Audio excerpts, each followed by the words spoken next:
ನಮಸ್ತೆ ಸ್ನೇಹಿತರೆ, ಇವತ್ತು ನಾವು ತೃತೀಯ BA ರಾಜ್ಯಶಾಸ್ತ್ರ ಅಂತಾರಾಷ್ಟ್ರೀಯ ಸಂಬಂಧಗಳು ಕೋರ್ಸ್ 5ರಲ್ಲಿ ಬರುವಂತಹ ಮುಖ್ಯವಾದಂತಹ ಪ್ರಶ್ನೆಗಳು ಯಾವುದು ಅಂತ ನೋಡ್ಕೊಳ್ತಾ ಹೋಗುವ.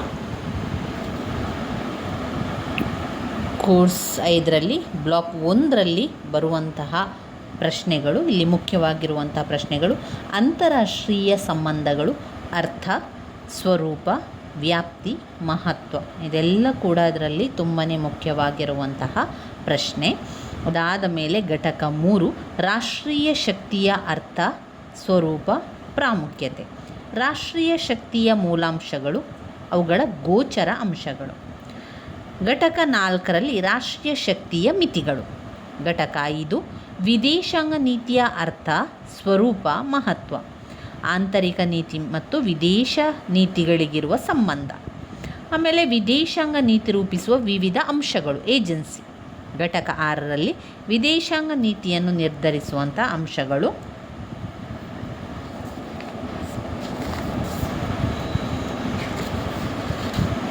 ನಾವು ಎಲ್ಲವನ್ನು ಕೂಡ ನೋಡ್ತಾ ಹೋಗುವ. ಮೊದಲಿಗೆ ಹಳೆಯ ಪ್ರಶ್ನೆ ಪತ್ರಿಕೆಯನ್ನು ಕೂಡ ನೀವು ಒಮ್ಮೆ ನೋಡಿಕೊಳ್ಳಿ, ಯಾವ ರೀತಿ ಪ್ರಶ್ನೆಗಳು ಬಂದಿದೆ, ಎಷ್ಟು ಅಂಕದ ಪ್ರಶ್ನೆಗಳು ಬಂದಿದೆ ಎನ್ನುವಂಥದ್ದನ್ನು ನೋಡಿಕೊಳ್ಳಿ. ಈಗಾಗಲೇ ನೀವು ನೋಡ್ಕೊಂಡಿದ್ದೀರಿ. ಮತ್ತೊಮ್ಮೆ ಆ ಪ್ರಶ್ನೆ ಪತ್ರಿಕೆಯನ್ನು ತೋರಿಸ್ತಾ ಇದ್ದೇನೆ. ಅಂತಿಮ BA ರಾಜ್ಯಶಾಸ್ತ್ರ ಕೋರ್ಸ್ 5 ಅಂಕಕ್ಕೆ ಬಂದಿರುವಂತಹ ಪ್ರಶ್ನೆ, ಅಂತಾರಾಷ್ಟ್ರೀಯ ಸಂಬಂಧಗಳ ಸ್ವರೂಪವನ್ನು ತಿಳಿಸಿ, ರಾಷ್ಟ್ರೀಯ ಶಕ್ತಿಯ ಮಿತಿಗಳನ್ನು ಪಟ್ಟಿ ಮಾಡಿ, ರಾಯಭಾರತ್ವದ ಪ್ರಕಾರಗಳನ್ನು ತಿಳಿಸಿ, ನಿಶಸ್ತೀಕರಣದ ಕುರಿತು ಟಿಪ್ಪಣಿ ಬರೆಯಿರಿ, ಅಂತಾರಾಷ್ಟ್ರೀಯ ಕಾನೂನನ್ನು ವ್ಯಾಖ್ಯಾನಿಸಿ, ರಾಷ್ಟ್ರಸಂಘದ ವಿಕಾಸವನ್ನು ತಿಳಿಸಿ. ಇದು 5 ಅಂಕಕ್ಕೆ ಕೇಳಿರುವಂತಹ ಪ್ರಶ್ನೆಗಳು. ಇನ್ನು ಬಂದಿರುವಂಥದ್ದು ವಿಭಾಗ B 10 ಅಂಕದ ಪ್ರಶ್ನೆಗಳು. ಅದರಲ್ಲಿ ಅಂತಾರಾಷ್ಟ್ರೀಯ ಸಂಬಂಧಗಳ ಮಹತ್ವವನ್ನು ವಿವರಿಸಿ, ರಾಷ್ಟ್ರೀಯ ಶಕ್ತಿಯ ಗೋಚರ ಮೂಲಾಂಶಗಳನ್ನು ಚರ್ಚಿಸಿ, ವಿದೇಶಾಂಗ ನೀತಿಯ ಸ್ವರೂಪ ಮತ್ತು ಮಹತ್ವವನ್ನು ಮೌಲ್ಯೀಕರಿಸಿ, ಜಾಗತಿಕ 2ನೆಯ ಮಹಾಯುದ್ಧದ ನಂತರ ಅಮೇರಿಕಾದ ವಿದೇಶಾಂಗ ನೀತಿಯನ್ನು ವಿಶ್ಲೇಷಿಸಿ, ಶಕ್ತಿ ಸಮತೋಲನದ ಪ್ರಾಮುಖ್ಯತೆ ಮತ್ತು ತಂತ್ರಗಳನ್ನು ಪರಿಶೀಲಿಸಿ. ಇನ್ನು ವಿಭಾಗ Cಯಲ್ಲಿ 15 ಅಂಕದ ಪ್ರಶ್ನೆಗಳಿರುವಂಥದ್ದು. ಅದರಲ್ಲಿ ಅಂತಾರಾಷ್ಟ್ರೀಯ ಸಂಬಂಧಗಳು ಮತ್ತು ಅಂತಾರಾಷ್ಟ್ರೀಯ ರಾಜಕೀಯಗಳ ನಡುವಣ ವ್ಯತ್ಯಾಸಗಳನ್ನು ಮೌಲ್ಯೀಕರಿಸಿ, ಜಾಗತಿಕ 2ನೆಯ ಮಹಾಯುದ್ಧದ ನಂತರದ ಬ್ರಿಟನ್ನಿನ ವಿದೇಶಾಂಗ ನೀತಿಯನ್ನು ಪರೀಕ್ಷಿಸಿ, ಯುದ್ಧದ ಕಾರಣಗಳು, ಪರಿಣಾಮಗಳು ಮತ್ತು ಪರಿಹಾರಗಳನ್ನು ಚರ್ಚಿಸಿ, ವಿಶ್ವಸಂಸ್ಥೆಯ ಸಾಧನೆಗಳನ್ನು ಹಾಗೂ ವಿಫಲತೆಗಳನ್ನು ವಿಶ್ಲೇಷಿಸಿ ಅಂತ ಕೊಟ್ಟಿದ್ದಾರೆ. ಇದು 2024ರ ಹಳೆಯ ಪ್ರಶ್ನೆ ಪತ್ರಿಕೆಯಾಗಿರುವಂಥದ್ದು. ಈಗ ನಾವು ಮುಖ್ಯವಾದಂತಹ ಪ್ರಶ್ನೆಗಳ ಪಾಯಿಂಟ್ಸ್ಗಳನ್ನೆಲ್ಲ ನೋಡ್ತಾ ಹೋಗುವ. ಮೊದಲಿಗೆ ಘಟಕ 1 ಅಂತಾರಾಷ್ಟ್ರೀಯ ಸಂಬಂಧಗಳು, ಅರ್ಥ, ಸ್ವರೂಪ, ವ್ಯಾಪ್ತಿ, ಇದೆಲ್ಲ ಕೂಡ ಇದರಲ್ಲಿ ಬರುವಂಥದ್ದು. ಅಂತಾರಾಷ್ಟ್ರೀಯ ಸಂಬಂಧಗಳ ಅರ್ಥ ವ್ಯಾಖ್ಯೆಗಳಲ್ಲಿ ಮೊದಲಿಗೆ ವ್ಯಾಖ್ಯೆಗಳನ್ನು ತಿಳ್ಕೊಳ್ಳಿ. ವ್ಯಾಖ್ಯೆಗಳನ್ನು ತಿಳ್ಕೊಂಡ ನಂತರ ಸ್ವರೂಪವನ್ನು ಸ್ವಲ್ಪ ತಿಳ್ಕೊಳ್ಳುವಂಥದ್ದು ಮತ್ತು ವ್ಯಾಪ್ತಿಗೆಲ್ಲ ನಾವು ಈ ರೀತಿಯಾಗಿ ಪಾಯಿಂಟ್ಸನ್ನು ಕೊಟ್ಟಿದ್ದಾರೆ.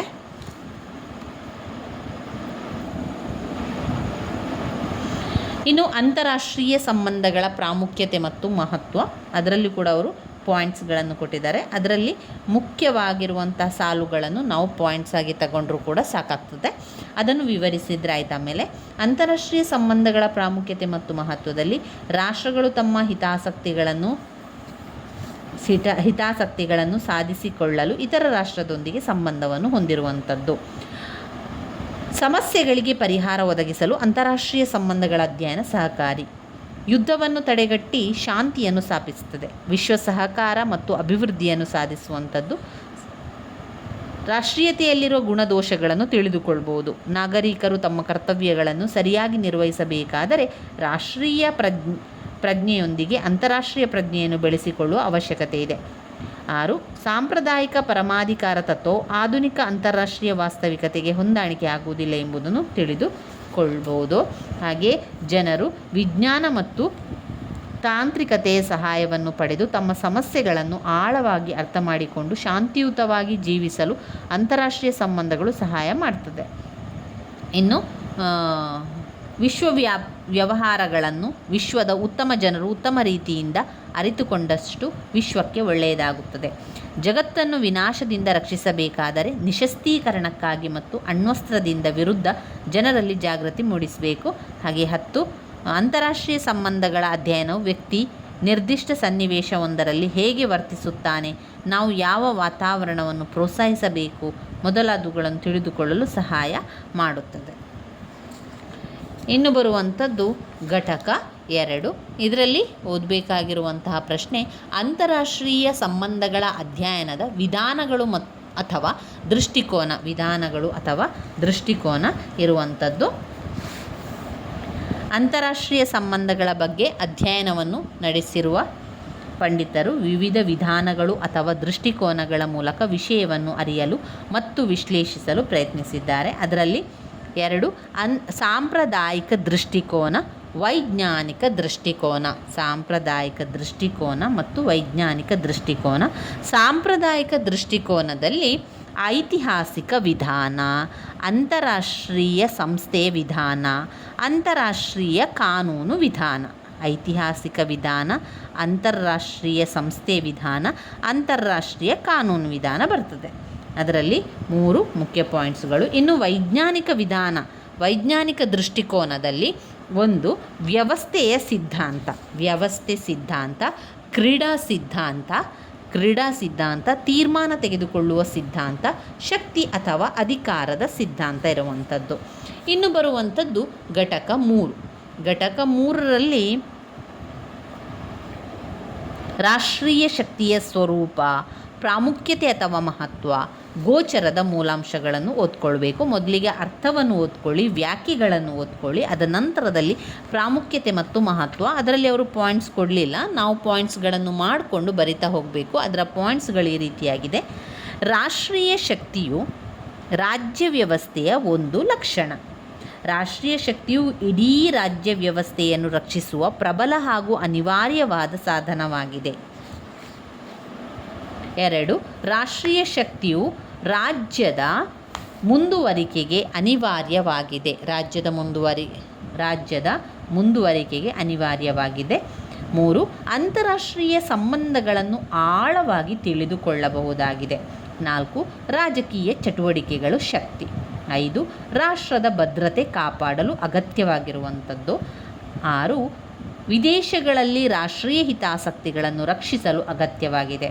7 ಅಂತಾರಾಷ್ಟ್ರೀಯ ಕ್ಷೇತ್ರದಲ್ಲಿ ಒಂದು ದೇಶದ ಪ್ರತಿಷ್ಠೆ, ಹಿರಿಮೆ ಹಾಗೂ ವರ್ಚಸ್ಸು ಹೆಚ್ಚಿಸುವ ಅಂಶ ಶಕ್ತಿಯೇ ಆಗಿದೆ.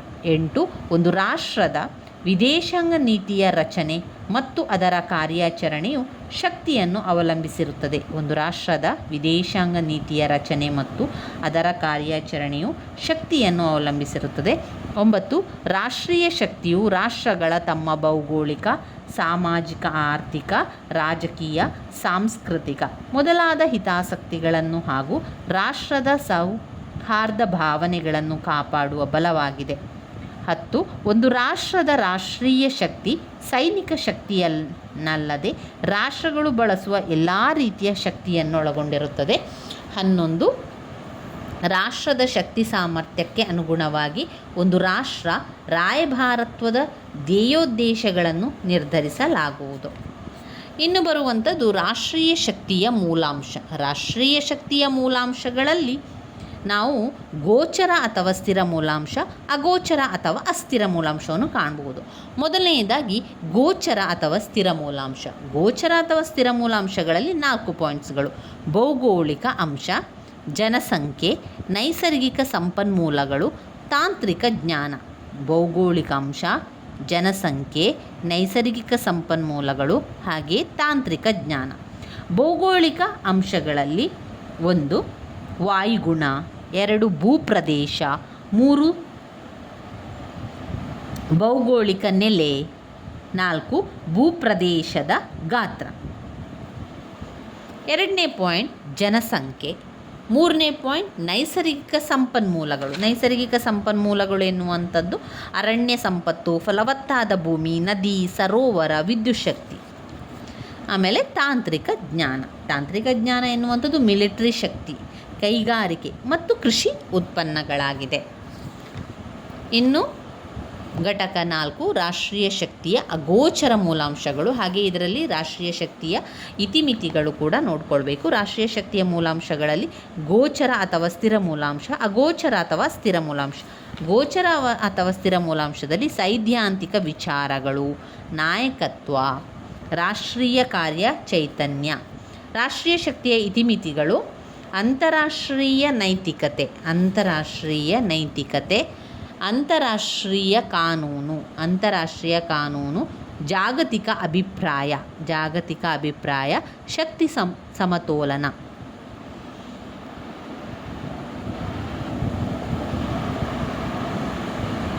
5 ನಿಶಸ್ತ್ರೀಕರಣ. 6 ಅಂತಾರಾಷ್ಟ್ರೀಯ ಸಂಸ್ಥೆಗಳು. 7 ಸಾಮೂಹಿಕ ಭದ್ರತಾ ವ್ಯವಸ್ಥೆ. ಇವಿಷ್ಟು ಅದರಲ್ಲಿ ಬರ್ತದೆ. ಇನ್ನು ಘಟಕ 5ರಲ್ಲಿ ನಾವು ನೋಡೋದಾದರೆ ವಿದೇಶಾಂಗ ನೀತಿಯ ಸ್ವರೂಪ, ಪ್ರಾಮುಖ್ಯತೆ, ವಿದೇಶಾಂಗ ನೀತಿ ಮತ್ತು ಆಂತರಿಕ ನೀತಿಗಳಿಗಿರುವ ಸಂಬಂಧ, ವಿದೇಶಾಂಗ ನೀತಿ ರೂಪಿಸುವ ವಿವಿಧ ಅಂಗಗಳು. ಅವುಗಳಲ್ಲಿ ವಿದೇಶಾಂಗ ನೀತಿಯ ಅರ್ಥವನ್ನು ಓದ್ಕೊಂಡು ಅದರ ವ್ಯಾಖ್ಯೆಗಳನ್ನು ಕೂಡ ಓದ್ಕೊಳ್ಬೇಕು. 1-2 ವ್ಯಾಖ್ಯೆಗಳಾದರೂ ಕೂಡ ನಿಮಗೆ ಗೊತ್ತಿರಬೇಕು. ವಿದೇಶಾಂಗ ನೀತಿಯ ಸ್ವರೂಪ ಮತ್ತು ಪ್ರಾಮುಖ್ಯತೆಗಳಲ್ಲಿ ಅವರು ಪಾಯಿಂಟ್ಸನ್ನು ಕೊಡಲಿಲ್ಲ, ನಾವು ಪಾಯಿಂಟ್ಸ್ಗಳನ್ನು ಮಾಡಿಕೊಂಡು ಓದ್ತಾ ಹೋಗಬೇಕಾಗ್ತದೆ.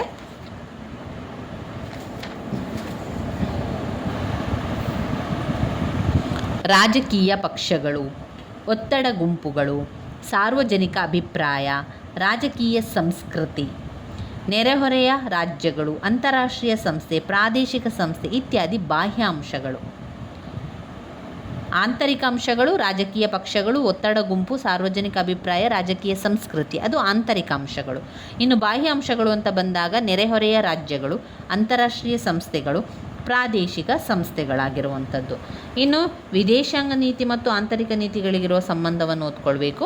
ವಿದೇಶಾಂಗ ನೀತಿ ರೂಪಿಸಿರುವ ವಿವಿಧ ಅಂಗಗಳು ಅಂತ ಹೇಳಿದರೆ ಕಾರ್ಯಾಂಗ, ಶಾಸಕಾಂಗ, ವಿದೇಶಾಂಗ ವ್ಯವಹಾರ ಇಲಾಖೆ, ವಿದೇಶಿ ಸೇವಾ ವ್ಯವಸ್ಥೆ, ರಾಯಭಾರಿಗಳ ಪಾತ್ರ. ಇನ್ನು ಬರುವಂಥದ್ದು ಘಟಕ 6 ವಿದೇಶಾಂಗ ನೀತಿಯನ್ನು ನಿರ್ಧರಿಸುವಂಥ ಅಂಶಗಳು. ವಿದೇಶಾಂಗ ನೀತಿಯನ್ನು ನಿರ್ಧರಿಸುವಂಥ ಅಂಶಗಳು ಆಂತರಿಕ ಅಂಶಗಳು ಮತ್ತು ಬಾಹ್ಯ ಅಂಶಗಳು ಎನ್ನುವಂಥ 2 ಪಾಯಿಂಟ್ಸ್ಗಳನ್ನು ಕಾಣ್ಬೋದು. ವಿದೇಶಾಂಗ ನೀತಿಯನ್ನು ನಿರ್ಧರಿಸುವಂಥ ಅಂಶಗಳಲ್ಲಿ ಒಂದು ಆಂತರಿಕ ಅಂಶಗಳು, ಆಮೇಲೆ ಬಾಹ್ಯ ಅಂಶಗಳು. ಆಂತರಿಕ ಅಂಶಗಳಲ್ಲಿ ಯಾವುದೆಲ್ಲ ಪಾಯಿಂಟ್ಸ್ಗಳು ಬರ್ತದೆ ಅಂತ ಹೇಳಿದರೆ ಭೌಗೋಳಿಕ ಅಂಶಗಳು, ಐತಿಹಾಸಿಕ ಅಂಶಗಳು ಮತ್ತು ಸಂಸ್ಕೃತಿ, ಅದರಲ್ಲಿ ಅರ್ಥವ್ಯವಸ್ಥೆ, ತಾಂತ್ರಿಕತೆ, ರಾಷ್ಟ್ರದ ಹಿತಾಸಕ್ತಿ, ರಾಜಕೀಯ ಮತ್ತು ಸಾಮಾಜಿಕ ವ್ಯವಸ್ಥೆ, ಸಾರ್ವಜನಿಕ ಅಭಿಪ್ರಾಯ, ನಾಯಕತ್ವ, ಸಂಪನ್ಮೂಲಗಳು, ಸೈದ್ಧಾಂತಿಕ ವಿಚಾರಗಳು, ಸಂಪರ್ಕ ಮಾಧ್ಯಮಗಳು, ಜನಸಂಖ್ಯೆ, ಮಿಲಿಟರಿ ಶಕ್ತಿ. ವಿದೇಶಾಂಗ ನೀತಿಯನ್ನು ನಿರ್ಧರಿಸುವಂಥ ಬಾಹ್ಯ ಅಂಶಗಳು ಅಂತಾರಾಷ್ಟ್ರೀಯ ರಾಜಕೀಯ, ಅಂತಾರಾಷ್ಟ್ರೀಯ ಸಂಪನ್ಮೂಲಗಳು ಮತ್ತು ಒಕ್ಕೂಟಗಳು. ವಿಶ್ವ ಅಭಿಪ್ರಾಯ, ರಾಯಭಾರತ್ವ. ಇನ್ನು ನಾವು ನೋಡುವುದು ಬ್ಲಾಕ್ 2. ಬ್ಲಾಕ್ 2ರಲ್ಲಿ ಓದಬೇಕಾಗಿರುವಂಥದ್ದು ಬ್ರಿಟನ್ನ ವಿದೇಶಾಂಗ ನೀತಿಯ ಬಗ್ಗೆ ಓದ್ಕೊಳ್ಬೇಕು, ಭಾರತದ ವಿದೇಶಾಂಗ ನೀತಿಯ ಬಗ್ಗೆ ಓದ್ಕೊಳ್ಬೇಕು, ರಾಯಭಾರದ ಅರ್ಥವನ್ನು ಓದ್ಕೊಳ್ಬೇಕು. ರಾಯಭಾರ ಅಂದರೆ ಏನು, ರಾಯಭಾರದ ವ್ಯಾಖ್ಯೆಗಳೇನು, ಅದರ ಸ್ವರೂಪ, ವಿಧಗಳು, ಕಾರ್ಯಗಳು ವೆರಿ ವೆರಿ ಇಂಪಾರ್ಟೆಂಟ್ ಆಗಿರುವಂಥ ಒಂದು ಪ್ರಶ್ನೆ. ಲೀಗ್ ಆಫ್ ನೇಷನ್ ಸಾಧನೆ ಮತ್ತು ವಿಫಲತೆ ಕೂಡ ಮುಖ್ಯವಾಗಿರುವಂಥ ಪ್ರಶ್ನೆ.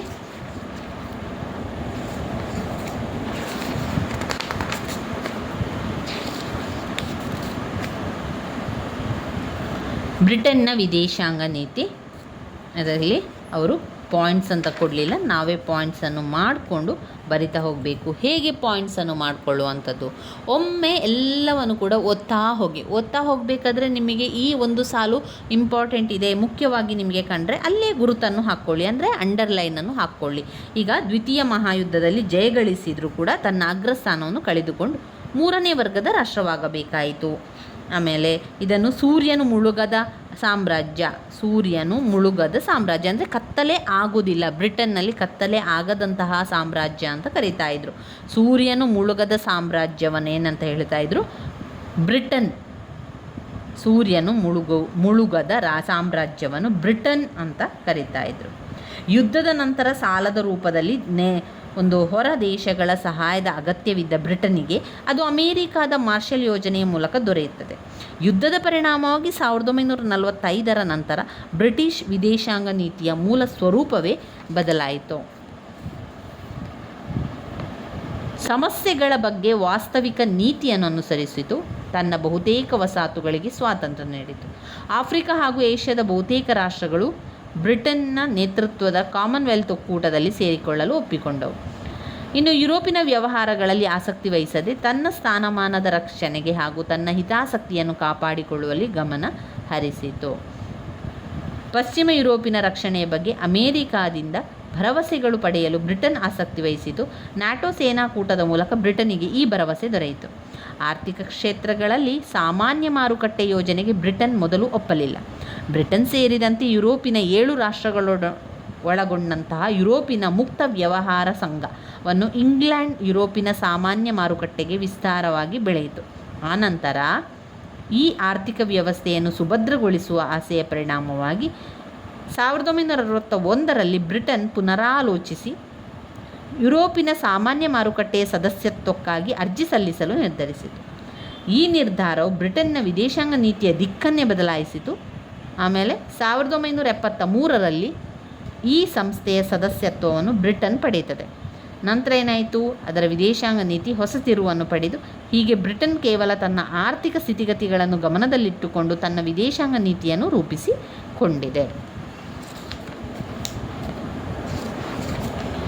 ಇನ್ನು ಬರುವಂಥದ್ದು ಘಟಕ 9 ದ್ವಿತೀಯ ಯುದ್ಧದ ನಂತರ ಚೀನಾದ ವಿದೇಶಾಂಗ ನೀತಿ.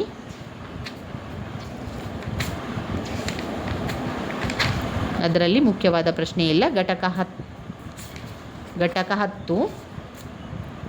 10ರಲ್ಲಿ ತುಂಬಾ ಮುಖ್ಯವಾಗಿರುವಂಥ ಒಂದು ಪ್ರಶ್ನೆ, ಭಾರತದ ವಿದೇಶಾಂಗ ನೀತಿಯ ಮೂಲಭೂತ ತತ್ವಗಳು. ಭಾರತದ ವಿದೇಶಾಂಗ ನೀತಿಯ ಮೂಲಭೂತ ತತ್ವಗಳು.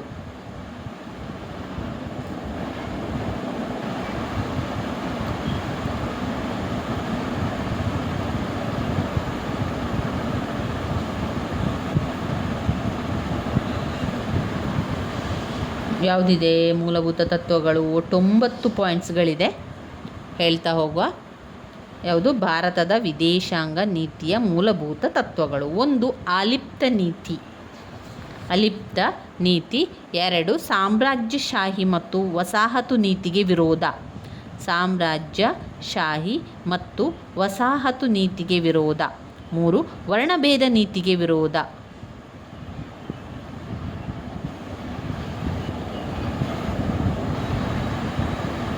ವರ್ಣಭೇದ ನೀತಿಗೆ ವಿರೋಧ.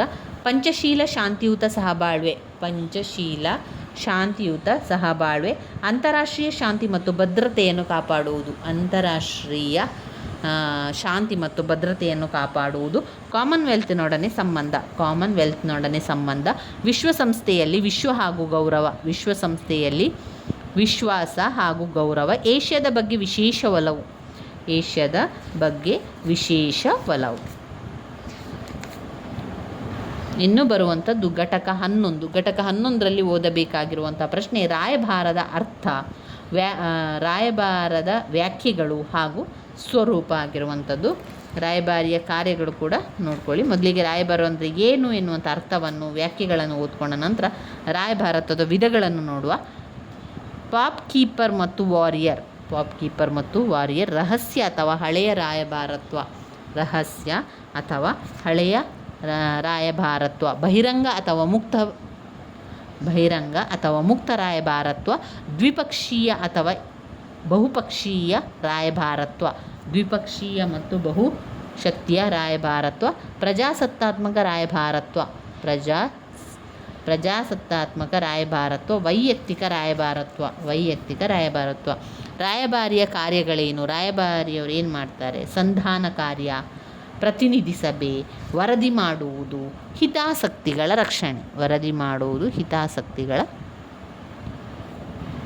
ರಕ್ಷಣೆ. ಇನ್ನು ಘಟಕ 12ರಲ್ಲಿ ರಾಯಭಾರಿಗಳ ಹಕ್ಕುಗಳು ಮತ್ತು ವಿನಾಯಿತಿಗಳಿದೆ. ರಾಯಭಾರಿಗಳ ಹಕ್ಕು ಮತ್ತು ವಿನಾಯಿತಿಯಲ್ಲಿ ಪಾಯಿಂಟ್ಸ್ ನೋಡ್ಕೊಳ್ಳಿ. ಪ್ರಾಣ ರಕ್ಷಣೆ. 2 ಅಪರಾಧ ಕಾಯ್ದೆ ಮತ್ತು ನಾಗರಿಕ ಕಾಯ್ದೆಗಳಿಂದ ವಿನಾಯಿತಿ, ಅಪರಾಧ ಕಾಯ್ದೆ ಹಾಗೂ ನಾಗರಿಕ ಕಾಯ್ದೆಗಳಿಂದ ವಿನಾಯಿತಿ. 3 ರಾಯಭಾರಿಗಳ ಪರಿವಾರದ ರಕ್ಷಣೆ, ವಾಸಿಸುವ ಸ್ಥಳದ ರಕ್ಷಣೆ, ತೆರಿಗೆಯಿಂದ ವಿನಾಯಿತಿ. ಧಾರ್ಮಿಕ ಸ್ವಾತಂತ್ರ್ಯ ಮತ್ತು ಸಂಪರ್ಕ ಸ್ವಾತಂತ್ರ್ಯ. ಇನ್ನು ಬರುವಂಥದ್ದು ಬ್ಲಾಕ್ 3. ಬ್ಲಾಕ್ 3ರಲ್ಲಿ ಓದಬೇಕಾಗಿರುವಂಥ ಪ್ರಶ್ನೆಗಳು ಯುದ್ಧ ಕಾಲದ ಮೈತ್ರಿಕೂಟ ಮತ್ತು ಶಾಂತಿಕೂಲದ ಮೈತ್ರಿಕೂಟ, ಆಮೇಲೆ ಪ್ರಚಾರದ ಅರ್ಥ ಸ್ವರೂಪ ತಂತ್ರ, ವಿದೇಶಾಂಗ ನೀತಿಯ ಆರ್ಥಿಕ ಸಾಧನಗಳು, ಯುದ್ಧದ ಅರ್ಥ ಸ್ವರೂಪ ಹಾಗೆ ಕಾರಣಗಳು ಪರಿಣಾಮಗಳೆಲ್ಲ ಓದ್ಕೊಳ್ಬೇಕಾಗ್ತದೆ. ಶಕ್ತಿ ಸಮತೋಲನದ ಅರ್ಥ ಪ್ರಾಮುಖ್ಯತೆ ತಂತ್ರಗಳು ಗುಣಾವಗುಣಗಳು, ಆಮೇಲೆ ಸಾಮೂಹಿಕ ಭದ್ರತೆ ಅರ್ಥ ಸ್ವರೂಪ ಲಕ್ಷಣಗಳು, ಸಾಮೂಹಿಕ ಭದ್ರತೆ ಮತ್ತು ಲೀಗ್ ಆಫ್ ನೇಷನ್ ಸಾಧನೆ ವಿಫಲತೆ, ಅಂತಾರಾಷ್ಟ್ರೀಯ ವಿವಾದಗಳ ಶಾಂತಿಯುತ ತೀರ್ಮಾನ, ಅಂತಾರಾಷ್ಟ್ರೀಯ ವಿವಾದಗಳ ಶಾಂತಿಯುತ ತೀರ್ಮಾನ ಮತ್ತು ವಿಧಾನಗಳು. ಘಟಕ 13 ಒಕ್ಕೂಟದ ವಿಧಗಳು, ಯುದ್ಧ ಸಂದರ್ಭದ ಒಕ್ಕೂಟಗಳು, ಶಾಂತಿ ಕಾಲದ ಒಕ್ಕೂಟಗಳು. ಒಕ್ಕೂಟದ ವಿಧಗಳು ಯುದ್ಧ ಕಾಲದ ಒಕ್ಕೂಟ, ಶಾಂತಿ ಕಾಲದ ಒಕ್ಕೂಟ 2 ಬರುವಂಥದ್ದು ಪಾಯಿಂಟ್ಸ್ ಅದರಲ್ಲಿ. ಆಮೇಲೆ ಪ್ರಚಾರದ ಅರ್ಥ ಸ್ವರೂಪ ಹಾಗೆ ವಿದೇಶಾಂಗ ನೀತಿಯ ಆರ್ಥಿಕ ಸಾಧನಗಳು.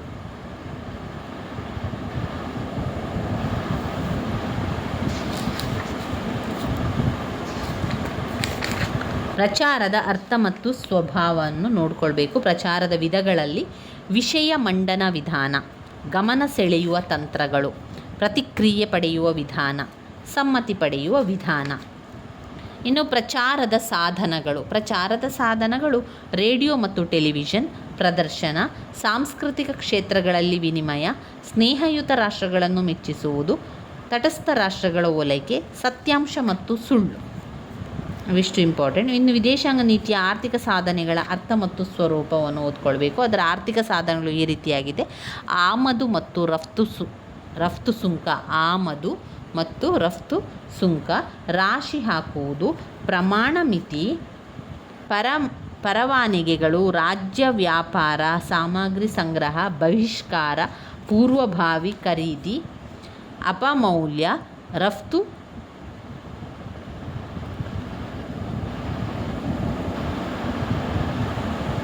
ನಿಯಂತ್ರಣ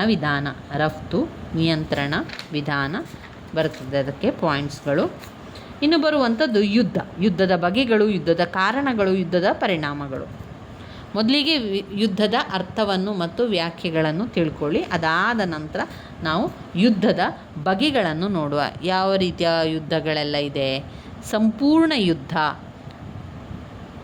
ಅಣ್ವಸ್ತ್ರ ಯುದ್ಧ, ಮಿತವಾದ ಯುದ್ಧ, ಪೂರ್ವ ಪ್ರತಿರೋಧ ಯುದ್ಧ, ಗೆರಿಲ್ಲಾ ಯುದ್ಧ, ಆಂತರಿಕ ಯುದ್ಧ, ಶೀತಲ ಯುದ್ಧ, ಆರ್ಥಿಕ ಯುದ್ಧ, ಮಾನಸಿಕ ಯುದ್ಧ. ಇದು ಯುದ್ಧದ ಬಗೆಗಳಲ್ಲಿ ಬರುವಂಥದ್ದು. ಇನ್ನು ಯುದ್ಧಕ್ಕೆ ಕಾರಣಗಳನ್ನು ನೋಡೋ. ಯುದ್ಧಕ್ಕೆ ಕಾರಣಗಳು ಒಂದು ರಾಜಕೀಯ ಕಾರಣಗಳು, ಆರ್ಥಿಕ ಕಾರಣಗಳು, ಸಾಮಾಜಿಕ ಕಾರಣಗಳು, ಮಾನಸಿಕ ಕಾರಣಗಳು, ರಾಷ್ಟ್ರೀಯತೆ. ಯುದ್ಧದ ಪರಿಣಾಮಗಳು ಸಂಸ್ಕೃತಿಯನ್ನು ನಾಶ ಮಾಡುವುದು, ರಾಷ್ಟ್ರೀಯ ಸಂಪತ್ತನ್ನು ನಾಶ ಮಾಡುವುದು. ಯುದ್ಧವು ಸಂಸ್ಕೃತಿಯನ್ನು ನಾಶ ಮಾಡ್ತದೆ ಹಾಗೂ ರಾಷ್ಟ್ರೀಯ ಸಂಪತ್ತನ್ನು ಕೂಡ ನಾಶ ಮಾಡ್ತದೆ. ಯುದ್ಧವನ್ನು ತಡೆಯುವ ವಿಧಾನ ಏನು? ಅಂತಾರಾಷ್ಟ್ರೀಯ ಕಾನೂನು, ನಿಶಸ್ತೀಕರಣ, ಶಕ್ತಿ ಸಮತೋಲನ, ಸಾಮಾಜಿಕ ಭದ್ರತೆ, ವಿವಾದಗಳ ಶಾಂತಿಯುತ ಇತ್ಯರ್ಥ, ವಿಶ್ವ ಸರಕಾರ. ಸಾಮಾಜಿಕ ಭದ್ರತೆ, ವಿವಾದಗಳ ಶಾಂತಿಯುತ ಇತ್ಯರ್ಥ, ವಿಶ್ವ ಸರಕಾರ. ಯುದ್ಧವನ್ನು ತಡೆಯುವ ವಿಧಾನಗಳು. ಇನ್ನು ಬರುವಂಥದ್ದು ಶಕ್ತಿ ಸಮತೋಲನದ ತಂತ್ರಗಳು ಮತ್ತು ವಿಧಾನಗಳು.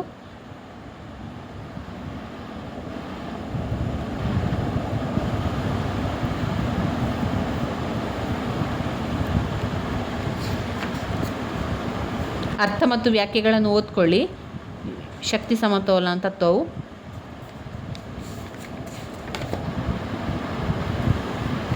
ಶಕ್ತಿ ಸಮತೋಲನದ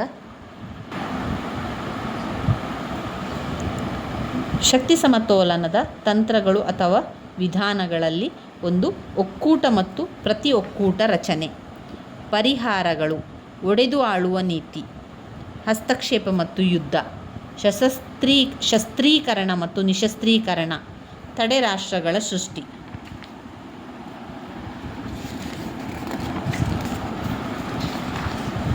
ಇನ್ನು ಬರುವಂಥದ್ದು ಘಟಕ 17. ಘಟಕ 17ರಲ್ಲಿ ಸಾಮೂಹಿಕ ಭದ್ರತಾ ಲಕ್ಷಣಗಳು, ಸಾಮೂಹಿಕ ಭದ್ರತೆ ಮತ್ತು ವಿಶ್ವಸಂಸ್ಥೆ ಇದೆ. ಅದರ ಅರ್ಥಗಳನ್ನು ತಿಳ್ಕೊಳ್ಬೇಕು. ಹಾಗೆ ಸಾಮೂಹಿಕ ಭದ್ರತೆಯ ಲಕ್ಷಣಗಳಲ್ಲಿ ನಾವು ನೋಡಿದಾದರೆ, ಕೆಲವು ರಾಷ್ಟ್ರಗಳು ಸಮಾನ ಹಿತಾಸಕ್ತಿಗಾಗಿ ಒಪ್ಪಂದ ಮಾಡಿಕೊಂಡಿರುವುದು, ಪರಸ್ಪರ ಭದ್ರತೆ, ರಕ್ಷಣೆ, ವಿಶ್ವಶಾಂತಿ ಸ್ಥಾಪನಾ ಗುಣ ಹೊಂದಿರುವುದು, ಇಂದು ಇತರ ರಾಷ್ಟ್ರಗಳ ಅಸ್ತಿತ್ವವನ್ನು ಅಸ್ಥಿರಗೊಳಿಸುವ ಅಥವಾ ಅಂತ್ಯಗೊಳಿಸುವ ಉದ್ದೇಶಗಳನ್ನು ಹೊಂದಿಲ್ಲದಿರುವುದು, ಅಂತಾರಾಷ್ಟ್ರೀಯ ಮಟ್ಟದಲ್ಲಿ ಯಥಾಸ್ಥಿತಿಯನ್ನು ಕಾಪಾಡಿಕೊಂಡು ಹೋಗುವ ದಾರಿಯನ್ನು ಹೊಂದಿರುವುದು, ಇದು ತಾತ್ಕಾಲಿಕ ವ್ಯವಸ್ಥೆ ಅಥವಾ ಶಾಶ್ವತ ವ್ಯವಸ್ಥೆಯಾಗಿರಬಹುದು, ಆಕ್ರಮಣಕ್ಕೆ ಪ್ರತಿ ಆಕ್ರಮಣ ನಡೆಸುವ ಉದ್ದೇಶ ಹೊಂದಿರುವುದು, ವಿದೇಶಾಂಗ ನೀತಿ ಕಾರ್ಯಾಚರಣೆಗೊಳಿಸಲು ಇದು ಸಾಧನೋಪಾಯವಾಗಿರುವುದು. ಸಾಮೂಹಿಕ ಭದ್ರತೆ ಮತ್ತು ರಾಷ್ಟ್ರಸಂಘ, ಲೀಗ್ ಆಫ್ ನೇಷನಲ್ಲಿ ಅವರು ಪಾಯಿಂಟ್ಸ್ ಕೊಡಲಿಲ್ಲ, ನಾವು ಪಾಯಿಂಟ್ಸನ್ನು ಮಾಡಿಕೊಂಡು ಓದ್ಕೊಳ್ಳುವಂಥದ್ದು. ಸಾಮೂಹಿಕ ಭದ್ರತೆಯನ್ನು ಕಾಪಾಡುವ ಮನಸ್ಸು ಮಾಡಿತು. ರಾಷ್ಟ್ರಸಂಘಗಳ ಸದಸ್ಯ ರಾಷ್ಟ್ರಗಳು ಭೂಕ್ಷೇತ್ರದ ಏಕತೆ, ರಾಜಕೀಯ ಸ್ವಾತಂತ್ರ್ಯ ಹೊಂದುವಂತೆ ಮಾಡುವುದು, ಯುದ್ಧ ತಡೆಗಟ್ಟುವ ಮೂಲಕ ಶಾಂತಿ ಕಾಪಾಡುವುದು, ರಾಷ್ಟ್ರಸಂಘದ ಸದಸ್ಯ ರಾಷ್ಟ್ರಗಳ ಮೇಲೆ ಆಕ್ರಮಣವಾದಾಗ ಏನು ಮಾಡಬೇಕೆಂಬುದರ ಬಗ್ಗೆ ಸಲಹೆ ನೀಡುವುದು, ವಿಶ್ವದ ಯಾವುದೇ ದೇಶದ ಮೇಲೆ ಯುದ್ಧ ನಡೆದರೆ ಅದನ್ನು ಸಾಮೂಹಿಕವಾಗಿ ಎದುರಿಸುವ ಬಗ್ಗೆ ಹಾಗೂ ಯುದ್ಧಕ್ಕೆ ಬಂದ ರಾಷ್ಟ್ರಗಳ ಮೇಲೆ ನಿರ್ಬಂಧ ಹೇರುವ ವ್ಯವಸ್ಥೆಯನ್ನು ರಾಷ್ಟ್ರಸಂಘ ರೂಪಿಸುವಂಥದ್ದು. ಇನ್ನು ಬರುವಂಥದ್ದು ಘಟಕ 18. ಅದರಲ್ಲಿ ಪರಿಹಾರದ ವಿಧಾನಗಳಿದೆ. ಅಂತಾರಾಷ್ಟ್ರೀಯ ವಿವಾದಗಳ ಶಾಂತಿಯುತವಾದ ತೀರ್ಮಾನ ಅಥವಾ ಪರಿಹಾರದ ವಿಧಾನಗಳು. ಇನ್ನು ಪರಿಹಾರದ ವಿಧಾನಗಳಲ್ಲಿ ನಾವು ನೋಡೋದಾದರೆ ಯಾವುದೆಲ್ಲ ಪರಿಹಾರ ಇದೆ? ವಿವಾದ ಆದಾಗ 1 ಸಂಧಾನ, 2 ಸೌಹಾರ್ದ ಕಾರ್ಯಸ್ಥಾನ, ಮಧ್ಯಸ್ಥಿಕೆ, ವಿಚಾರಣೆ, ರಾಜಿ ಒಪ್ಪಂದ, ನ್ಯಾಯ ಪಂಚಾಯಿತಿ, ನ್ಯಾಯ ನಿರ್ಣಯ. ಇನ್ನು ಬರುವಂಥದ್ದು ಬ್ಲಾಕ್ 4. ಬ್ಲಾಕ್ 4ರಲ್ಲಿ ನಿಶಸ್ತ್ರೀಕರಣದ ಅರ್ಥ ಪ್ರಾಮುಖ್ಯತೆ ಓದ್ಕೊಳ್ಬೇಕು. ಅಂತಾರಾಷ್ಟ್ರೀಯ ಕಾನೂನು ಅರ್ಥ ಪ್ರಾಮುಖ್ಯತೆ, ಲೀಗ್ ಆಫ್ ನೇಷನ್ನ ಉಗಮ ರಚನೆ ಪಾತ್ರ ಸಾಧನೆ ಬಗ್ಗೆ, ವಿಶ್ವಸಂಸ್ಥೆಯ ಉಗಮ ರಚನೆ ಸಾಧನೆ ವಿಫಲತೆಯ ಬಗ್ಗೆ, ಅಲಿಪ್ತ ನೀತಿಯ ಉಗಮ ಮತ್ತು ಪಾತ್ರ, ಅಂತಾರಾಷ್ಟ್ರೀಯ ರಾಜಕೀಯದಲ್ಲಿ ಕಾಮನ್ವೆಲ್ತ್ ಮತ್ತು ಸಾರ್ಕ್ ರಾಷ್ಟ್ರಗಳ ಪಾತ್ರ, ಅಂತಾರಾಷ್ಟ್ರೀಯ ವಿವಾದಗಳ ಶಾಂತಿಯುತ ತೀರ್ಮಾನ ಅರ್ಥ ಮತ್ತು ವಿಧಾನಗಳಾಗಿದೆ. ನಿಶಸ್ತ್ರೀಕರಣದ ಪ್ರಾಮುಖ್ಯತೆಯನ್ನು ನಾವು ನೋಡೋದಾದರೆ ಅದರ ಅರ್ಥವನ್ನು ಮೊದಲಿಗೆ ತಿಳ್ಕೊಳ್ಳಿ. ಅದಾದ ಮೇಲೆ ನಿಶಸ್ತ್ರೀಕರಣದ ಪ್ರಮುಖ ವಿಧಾನಗಳು: ಸಾಂಪ್ರದಾಯಿಕ ಜಾಗತಿಕ ವಿಧಾನ, ಪ್ರಾದೇಶಿಕ ವಿಧಾನ, ತಟಸ್ಥ ವಿಧಾನ, ಆದರ್ಶವಾದಿ ವಿಧಾನ. ನಿಶಸ್ತ್ರೀಕರಣದ ವಿಧಗಳು: ಗುಣಾತ್ಮಕ ಮತ್ತು ಪರಿಮಾಣಾತ್ಮಕ ನಿಶಸ್ತ್ರೀಕರಣ, ಸಾಮಾನ್ಯ ಮತ್ತು ಸಂಪೂರ್ಣ ನಿಶಸ್ತ್ರೀಕರಣ, ಸಾರ್ವತ್ರಿಕ ಮತ್ತು ಸ್ಥಳೀಯ ನಿಶಸ್ತ್ರೀಕರಣ. ನಿಶಸ್ತ್ರೀಕರಣಕ್ಕಿರುವ ಅಡೆತಡೆಗಳು: ರಾಷ್ಟ್ರಗಳ ನಡುವಿನ ಭಯ ಮತ್ತು ಭದ್ರತೆಯ ಸಮಸ್ಯೆ, ರಕ್ಷಣೆಗಾಗಿ ಶಸ್ತ್ರಾಸ್ತ್ರಗಳ ಬಳಕೆ, ಶಸ್ತ್ರಾಸ್ತ್ರಗಳ ಪರ್ಯಾಯತೆ ಇಲ್ಲದಿರುವುದು, ಪರಸ್ಪರ ನಂಬಿಕೆಯ ಕೊರತೆ, ಶಸ್ತ್ರಾಸ್ತ್ರ ಉದ್ಯಮಗಳ ಒತ್ತಡ, ಪರಿಹಾರ ಕಾಣದ ರಾಜಕೀಯ ಸಂಘರ್ಷಗಳು, ಯುದ್ಧ ತಂತ್ರಜ್ಞಾನದಲ್ಲಿನ ಅತ್ಯಧಿಕ ಬೆಳವಣಿಗೆ, ರಾಷ್ಟ್ರೀಯ ಹಿತಾಸಕ್ತಿಗಳು. 9 ಶಕ್ತಿ ಅನುಪಾತಕ್ಕೆ ಸಂಬಂಧಿಸಿರುವ ಸಮಸ್ಯೆಗಳು. 10 ವಿತರಣೆಯ ಗುಣಮಟ್ಟ. 11 ಕಾಲ್ಪನಿಕ ಕ್ರಿಯೆ. ಇನ್ನು ನಿಶಸ್ತ್ರೀಕರಣದ ಪ್ರಾಮುಖ್ಯತೆಯನ್ನು ಕೂಡ ಓದ್ಕೊಳ್ಳಿ. ಅದರಲ್ಲಿ ಪಾಯಿಂಟ್ಸ್ ಇಲ್ಲ, ನಾವು ಪಾಯಿಂಟ್ಸ್ಗಳನ್ನು ಮಾಡಿಕೊಂಡು ಓದ್ತಾ ಹೋಗಬೇಕು. ಇನ್ನು ಬರುವಂಥದ್ದು ಘಟಕ 20. ಅದರಲ್ಲಿ ಅಂತಾರಾಷ್ಟ್ರೀಯ ಕಾನೂನಿನ ಪ್ರಾಮುಖ್ಯತೆಯನ್ನು ಬರೀಬೇಕಾಗ್ತದೆ. ಮೊದಲಿಗೆ ಅಂತಾರಾಷ್ಟ್ರೀಯ ಕಾನೂನಿನ ಅರ್ಥವನ್ನು ತಿಳ್ಕೊಳ್ಳಿ. ಅದರ ಪ್ರಾಮುಖ್ಯತೆಯನ್ನು ಪಾಯಿಂಟ್ಸ್ಗಳನ್ನು ಕೊಡಲಿಲ್ಲ, ಆ ಪಾಯಿಂಟ್ಸ್ಗಳನ್ನು ನಾವೇ ಮಾಡಿಕೊಂಡು ಓದ್ಕೊಳ್ತಾ ಹೋಗಬೇಕಾಗ್ತದೆ. ಇನ್ನು ಬರುವಂಥದ್ದು ಘಟಕ 21 league of nation. League of ನೇಷನ್ನ ವಿಫಲತೆ, ಸಾಧನೆಗಳು, ಅದರ ಉಗಮದ ಬಗ್ಗೆ ಓದ್ಕೊಳ್ಬೇಕು, ಅರ್ಥವನ್ನು ಓದ್ಕೊಳ್ಳಿ. ರಚನೆ ಅಂತ ಬಂದಾಗ ಅದರಲ್ಲಿ ಸಾಮಾನ್ಯ ಸಭೆ ಮಾಡುವಂಥದ್ದು, ಭದ್ರತಾ ಮಂಡಳಿ, ಭದ್ರತಾ ಮಂಡಳಿಯಲ್ಲಿ ಶಾಶ್ವತ ಸದಸ್ಯರು, ಶಾಶ್ವತರಲ್ಲದ ಸದಸ್ಯರು, ಆಮೇಲೆ ಕಾರ್ಯಾಲಯ. ಲೀಗ್ ಆಫ್ನ ವಿಫಲತೆಗೆ ಕಾರಣಗಳನ್ನು ಕೊಟ್ಟಿದ್ದಾರೆ. ಒಟ್ಟು ಅದರಲ್ಲಿ 10 ಪಾಯಿಂಟ್ಸ್ಗಳನ್ನು ಕೊಟ್ಟಿದ್ದಾರೆ ನೋಡಿ. ಏನೆಲ್ಲ ಕಾರಣಕ್ಕೆ ವಿಫಲತೆ ಆಗ್ತಾ ಇದೆ ಲೀಗ್ ಆಫ್ ಲೀಗ್ನ ವಿಫಲತೆಗೆ ಕಾರಣಗಳೇನು? ಲೀಗ್ ಕವನೆಂಟ್ ವಿಜಯೀ ಮಿತ್ರ ರಾಷ್ಟ್ರಗಳ ಶಾಂತಿ ಒಪ್ಪಂದದ ನಕಲಾಗಿದ್ದದು. ಬಲಿಷ್ಠ ರಾಷ್ಟ್ರಗಳನ್ನು ಆರಂಭದಲ್ಲಿ ಇದಕ್ಕೆ ಆಹ್ವಾನಿಸದೇ ಇದ್ದದ್ದು. ಉದಾಹರಣೆಗೆ ರಷ್ಯಾ, ಜರ್ಮನಿ, ಆಸ್ಟ್ರಿಯಾ. ಲೀಗ್ ಸ್ವತಂತ್ರ ರಾಷ್ಟ್ರಗಳ ಒಕ್ಕೂಟವಾಗದೆ ಮೊದಲ ಮಹಾಯುದ್ಧದಲ್ಲಿ ವಿಜಯೀ ರಾಷ್ಟ್ರಗಳ ವೇದಿಕೆಯಂತಿತ್ತು. ಅಮೇರಿಕ ಇದರ ಸ್ಥಾಪನೆಗೆ ಮುಖ್ಯ ಕಾರಣವಾದರೂ ಸದಸ್ಯತ್ವವನ್ನು ಪಡೆಯದೇ ಇದ್ದುದು. ಲೀಗ್ನ ತೀರ್ಮಾನಗಳೆಲ್ಲವೂ ಅವಿರೋಧವಾಗಿ ತೀರ್ಮಾನವಾಗಬೇಕೆಂಬ ನಿಯಮಾವಳಿ ಇದ್ದದ್ದು. ಲೀಗ್ ತೆಗೆದುಕೊಂಡ ತೀರ್ಮಾನಗಳನ್ನು ಪಾಲಿಸಬೇಕೆಂಬ ನಿಬಂಧನೆ ಇಲ್ಲದಿದ್ದದ್ದು. ಲೀಗ್ ಅನೇಕ ಸದಸ್ಯ ರಾಷ್ಟ್ರಗಳು ಇದನ್ನು ಸ್ವಹಿತಾಸಕ್ತಿಯ ಸಾಧನೆಗಾಗಿ ಬಳಸಿಕೊಂಡದ್ದು. ಉದಾಹರಣೆಗೆ France, Russia, Japan, Britain, Italy ಮೊದಲಾದವು. ಲೀಗ್ ಅಂತಾರಾಷ್ಟ್ರೀಯ ಸಂಘಟನೆಯಾದರೂ ಸಾಮಾಜಿಕ ಭದ್ರತಾ ತತ್ವವನ್ನು ಅಳವಡಿಸಿಕೊಳ್ಳುವಂತಾಯಿತು. ವಿಶ್ವ ಶಾಂತಿಗೆ ಧಕ್ಕೆ ಬರುವಂತಹ ಪ್ರತಿರೋಧಗಳನ್ನು ಎದುರಿಸಲು ಯಾವುದೇ ವಿಧದ ಶಕ್ತಿ ವ್ಯವಸ್ಥೆ ಇಲ್ಲದಿದ್ದದ್ದು. ಸದಸ್ಯ ರಾಷ್ಟ್ರಗಳಲ್ಲಿದ್ದಂತಹ ಸಂಕುಚಿತ ರಾಷ್ಟ್ರೀಯ ಮನೋಭಾವನೆ. ಲೀಗ್ನ ಸಾಧನೆಗಳೇನು? ಲೀಗ್ನ ಸಾಧನೆಗಳು ರಾಜಕೀಯ ಕ್ಷೇತ್ರದ ಸಾಧನೆಗಳು, ರಾಜಕೀಯೇತರ ಸಾಧನೆಗಳು, ಅದರಲ್ಲಿ ಆರ್ಥಿಕ ಸಾಧನೆಗಳು, ಸಾಮಾಜಿಕ ಸಾಧನೆಗಳು. ಇನ್ನು ವಿಶ್ವಸಂಸ್ಥೆಯ ಉದ್ದೇಶಗಳು ಅಥವಾ ಪಾತ್ರಗಳು. ವಿಶ್ವಸಂಸ್ಥೆಯ ರಚನೆ ಬಗ್ಗೆ ಕೂಡ ಓದ್ಕೊಳ್ಬೇಕು. ವಿಶ್ವಸಂಸ್ಥೆಯ ಉದ್ದೇಶಗಳು ಏನೆಲ್ಲ ಇದೆ? ಒಟ್ಟು 10 ಉದ್ದೇಶಗಳಿದೆ. ವಿಶ್ವಸಂಸ್ಥೆಯ ಉದ್ದೇಶಗಳು: 1. ಅಂತಾರಾಷ್ಟ್ರೀಯ ಶಾಂತಿ ಮತ್ತು ಭದ್ರತೆಯನ್ನು ಕಾಯುವುದು. 2. ರಾಷ್ಟ್ರಗಳ ನಡುವೆ ಸ್ನೇಹ ಸಂಬಂಧವನ್ನು ವೃದ್ಧಿಸುವುದು. 3. ಯುದ್ಧ ಭೀತಿಯಿಂದ ವಿಶ್ವವನ್ನು ರಕ್ಷಿಸುವುದು. 4. ಮಾನವ ಹಕ್ಕುಗಳಲ್ಲಿ ನಂಬಿಕೆಯನ್ನುಂಟು ಮಾಡುವುದು. 5. ಅಂತಾರಾಷ್ಟ್ರೀಯ ಸಹಕಾರವನ್ನು ಮೂಡಿಸುವುದು. 6. ಅಂತಾರಾಷ್ಟ್ರೀಯ ಬಾಧ್ಯತೆಯನ್ನು ಗೌರವಿಸಿ ನ್ಯಾಯವನ್ನು ಕಾಯುವುದು. 7. ಜೀವನ ಮಟ್ಟವನ್ನು ಉತ್ತಮಪಡಿಸುವುದು. 8. ಸ್ತ್ರೀ ಪುರುಷರ ಸಮಾನತೆಯನ್ನು ಕಾಯುವುದು. 9. ಅಂತಾರಾಷ್ಟ್ರೀಯ ಕಾನೂನನ್ನು ಪಾಲಿಸುವುದು. 10. ಯಾವುದೇ ಸಮಸ್ಯೆಯನ್ನು ಶಾಂತಿಯುತ ಮಾರ್ಗಗಳ ಮೂಲಕ ಇತ್ಯರ್ಥಪಡಿಸುವಂಥದ್ದು. ಇದು ವಿಶ್ವಸಂಸ್ಥೆಯ ಉದ್ದೇಶಗಳಾಗಿದೆ. ವಿಶ್ವಸಂಸ್ಥೆಯ ರಚನೆಯನ್ನು ನೋಡಿದರೆ 1. ಭದ್ರತಾ ಸಮಿತಿ, ಆರ್ಥಿಕ ಮತ್ತು ಸಾಮಾಜಿಕ ಸಮಿತಿ, ವಿಶ್ವಸ್ತ ಮಂಡಳಿ, ಅಂತಾರಾಷ್ಟ್ರೀಯ ನ್ಯಾಯಾಲಯ, ಕಾರ್ಯಾಲಯ. ಇನ್ನು ವಿಶ್ವಸಂಸ್ಥೆಯ ಸಾಧನೆಗಳಿದೆ. ಸಾಧನೆಗಳಲ್ಲಿ ನೋಡಿದರೆ ಅವರು ಪಾಯಿಂಟ್ಸನ್ನು ಕೊಟ್ಟಿದ್ದಾರೆ. ವಿಶ್ವಸಂಸ್ಥೆಯ ಸಾಧನೆಗಳು. ಇನ್ನು ಘಟಕ 23 ಅಲಿಪ್ತ ನೀತಿಯ ಉಗಮ, ಅಲಿಪ್ತ ನೀತಿಯ ಪಾತ್ರಗಳು. ಮೊದಲಿಗೆ ಅಲಿಪ್ತ ನೀತಿಯ ಅರ್ಥವನ್ನು ತಿಳ್ಕೊಳ್ಳಿ. ಅದಾದ ಮೇಲೆ ಅಲಿಪ್ತ ನೀತಿಯ ಉಗಮದ ಬಗ್ಗೆ ನೋಡಿಕೊಳ್ಳುವ. ರಾಷ್ಟ್ರೀಯತೆ, ವಸಾಹತುವಾದಿ ವಿರೋಧದ ನಿಲುವು, ಅನಾಭಿವೃದ್ಧಿ ಮತ್ತು ಆರ್ಥಿಕ ಸಹಾಯ, ಜನಾಂಗೀಯ ಮತ್ತು ಸಾಂಸ್ಕೃತಿಕ ಅಂಶಗಳು.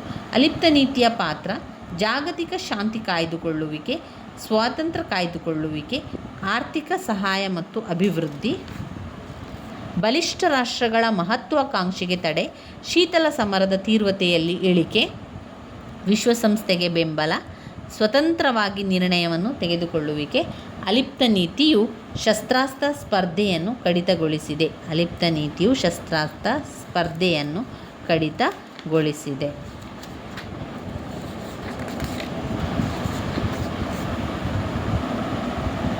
ಸಾರ್ಕ್ನ ಬಗ್ಗೆ: ದಕ್ಷಿಣ ಏಷ್ಯಾ ಪ್ರಾದೇಶಿಕ ಸಹಕಾರ ಸಂಘ ಸಾರ್ಕ್, ಆಮೇಲೆ ಕಾಮನ್ವೆಲ್ತ್ ಒಕ್ಕೂಟ. ಸಾರ್ಕ್ ಎನ್ನುವಂಥದ್ದು 7 ರಾಷ್ಟ್ರಗಳು ಪರಸ್ಪರ ಸಹಕಾರಕ್ಕಾಗಿ ಮಾಡುವ ಪ್ರಾದೇಶಿಕ ಸಂಘಟನೆ. ಅದರ ಧ್ಯೇಯಗಳಿದೆ. ಒಟ್ಟು 9 ಧ್ಯೇಯಗಳನ್ನು ಕೊಟ್ಟಿದ್ದಾರೆ. 7 ಸದಸ್ಯ ರಾಷ್ಟ್ರಗಳ ಜನತೆಯ ಕಲ್ಯಾಣವನ್ನು ಸಾಧಿಸುವುದು, ಅವರ ಜೀವನ ಮಟ್ಟವನ್ನು ಉತ್ತಮಪಡಿಸುವುದು. ಸಾರ್ಕ್ ದೇಶಗಳ ಆರ್ಥಿಕ ಅಭಿವೃದ್ಧಿ, ಸಾಮಾಜಿಕ ಸಾಂಸ್ಕೃತಿಕ ಬೆಳವಣಿಗೆಯನ್ನು ಹೆಚ್ಚಿಸುವುದು ಹಾಗೂ ಈ ಪ್ರದೇಶದ ಎಲ್ಲ ನಾಗರಿಕರಿಗೂ ಘನತೆಯಿಂದ ಜೀವನ ನಡೆಸಲು ಹಾಗೂ ಅವರವರ ಸಾಮರ್ಥ್ಯವನ್ನು ಬಳಸಿಕೊಳ್ಳಲು ಅವಕಾಶ ಕಲ್ಪಿಸುವುದು. ಸಾರ್ಕ್ ದೇಶಗಳಲ್ಲಿ ಸಾಮೂಹಿಕ ಸ್ವಾವಲಂಬನೆಯನ್ನು ಪ್ರೋತ್ಸಾಹಿಸುವುದು ಮತ್ತು ಬಲಪಡಿಸುವುದು. 4. ಪರಸ್ಪರ ಸಮಸ್ಯೆಗಳನ್ನು ಅರ್ಥ ಮಾಡಿಕೊಂಡು ಅವುಗಳ ಪರಿಹಾರಕ್ಕೆ ಕೊಡುಗೆ ನೀಡುವುದರ ಮೂಲಕ ಪರಸ್ಪರ ವಿಶ್ವಾಸ ಗಳಿಸುವುದು. ಆರ್ಥಿಕ, ಸಾಮಾಜಿಕ, ಸಾಂಸ್ಕೃತಿಕ, ವೈಜ್ಞಾನಿಕ, ತಾಂತ್ರಿಕ ಕ್ಷೇತ್ರಗಳಲ್ಲಿ ಪರಸ್ಪರ ನೆರವು ಮತ್ತು ಜಂಟಿ ಪ್ರಯತ್ನಗಳನ್ನು ಉತ್ತೇಜಿಸುವುದು. 6. ಇತರೆ ಅಭಿವೃದ್ಧಿಶೀಲ ರಾಷ್ಟ್ರಗಳೊಂದಿಗೆ ಸಹಕಾರವನ್ನು ಬದಲಾಯಿಸುವುದು. 7 ಸಾಮಾನ್ಯ ಸಭೆಗಳ ಬಗೆಗೆ ಅಂತಾರಾಷ್ಟ್ರೀಯ ವೇದಿಕೆಗಳಲ್ಲಿ ಪ್ರತಿಪಾದಿಸಲು ವಿಕಾಸಶೀಲ ರಾಷ್ಟ್ರಗಳ ನಡುವೆ ಸಹಕಾರವನ್ನು ಬಲಪಡಿಸುವುದು. 8 ತಮ್ಮದೇ ಆದ ಉದ್ದೇಶಗಳನ್ನರಿಸಿಕೊಂಡಿರುವ ಅಂತಾರಾಷ್ಟ್ರೀಯ ಸಂಸ್ಥೆಗಳೊಂದಿಗೆ ಸಹಕರಿಸುವುದು. ಇನ್ನು 9ನೇ ಪಾಯಿಂಟ್, ಸಾರ್ಕ್ ಪ್ರದೇಶಗಳಲ್ಲಿ ಹೊಸ ಮತ್ತು ಪುನರ್ನವೀಕರಣಗೊಳಿಸುವ ಶಕ್ತಿ ಇಂಧನ ಮೂಲಗಳನ್ನು ಪರಸ್ಪರ ಲಾಭಕ್ಕಾಗಿ ಅಭಿವೃದ್ಧಿಪಡಿಸುವುದು.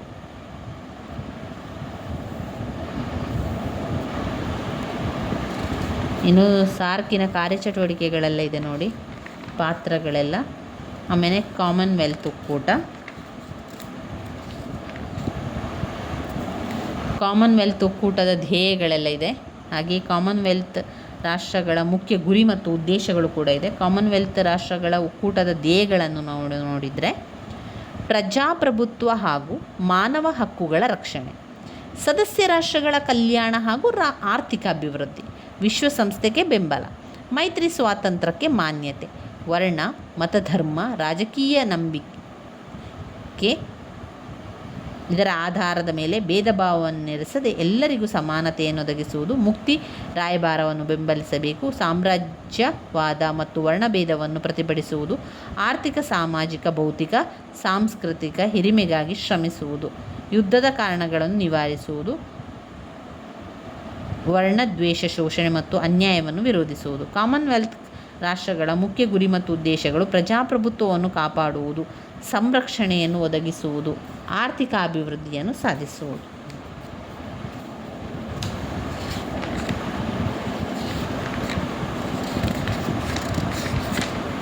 ಇವಿಷ್ಟು ನಮ್ಮ ತೃತೀಯ BA ರಾಜ್ಯಶಾಸ್ತ್ರ ಅಂತಾರಾಷ್ಟ್ರೀಯ ಸಂಬಂಧಗಳು ಕೋರ್ಸ್ 5ರಲ್ಲಿ ಬರುವಂತಹ ಮುಖ್ಯವಾದಂತಹ ಪ್ರಶ್ನೆಗಳಾಗಿದೆ. ರಿಪೀಟ್ ಆಗಿ ಬಂದಿರುವಂತಹ ಪ್ರಶ್ನೆಗಳು. ನೀವು ಹಳೆಯ ಪ್ರಶ್ನೆ ಪತ್ರಿಕೆಗಳನ್ನು ನೋಡಿದರೆ ಅದರಲ್ಲಿ ರಾಜ್ಯಶಾಸ್ತ್ರ ಕೋರ್ಸ್ 5ರಲ್ಲಿ ತುಂಬಾ ಮುಖ್ಯವಾಗಿರುವಂಥ ಪ್ರಶ್ನೆಗಳನ್ನು ನೋಡಿಕೊಂಡು ನಾನಿಲ್ಲಿ ಗುರುತನ್ನು ಹಾಕ್ಕೊಂಡಿರುವಂಥದ್ದು. ಅವಿಷ್ಟನ್ನು ಮೊದಲಿಗೆ ಓದ್ಕೊಂಡು ನಂತರ ಉಳಿದಿರುವಂತಹ ಪ್ರಶ್ನೆಗಳನ್ನು ಕೂಡ ನೋಡ್ಕೊಳ್ಳಿ ಸ್ನೇಹಿತರೆ. ನನ್ನ ವೀಡಿಯೋಸ್ ಎಲ್ಲ ನಿಮಗೆ ಇಷ್ಟ ಆಗಿದ್ದರೆ ಲೈಕ್ ಕೊಡಿ, ಶೇರ್ ಮಾಡಿ, ಸಬ್ಸ್ಕ್ರೈಬ್ ಮಾಡಲಿಕ್ಕೆ ಮರಿಬೇಡಿ ಸ್ನೇಹಿತರೆ. ಧನ್ಯವಾದಗಳು.